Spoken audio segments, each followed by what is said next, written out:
So we've been doing some digging around. We found some estimates that find that about 80% of people end up quitting their New Year's resolutions by February. So what is it Yeah. about New Year's resolutions that makes them so hard to stick to?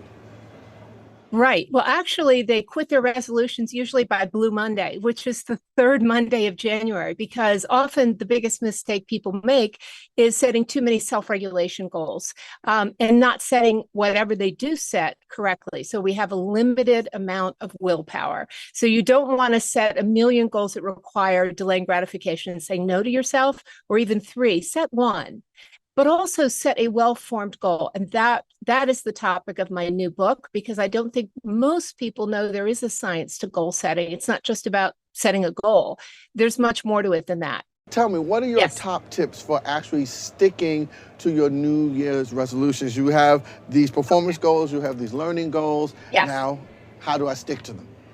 First thing is make it specific. Make it specific. Know exactly what you're driving for. No fuzziness. Secondly, don't set too many willpower goals. You will use up all of your willpower by noon if you're choosing constantly between the donuts or something else, skipping a workout. You only have so much willpower. Stick to one, and the research shows you're more likely to improve in all other areas.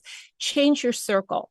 Make sure the circle of people around you are people who support you and people who actually have the kinds of behaviors that are contagious, that will help you accomplish your goal. And then measure what matters. Always have a metric that tells you you're getting warmer or you're getting colder, because you may have to pivot. You may have to disengage from your goal because suddenly the environment doesn't support it. Your life has changed.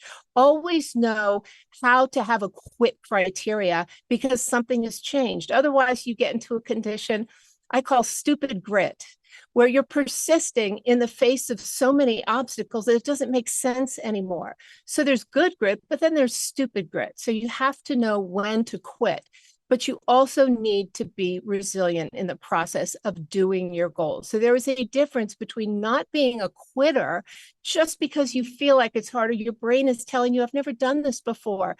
You need to have some set of criteria in your brain that's, this is no longer fitting my life with, I really need to change the channel in my brain to go to a growth mindset and to tell myself I can get through this desire to get out of the pool. It's too hard.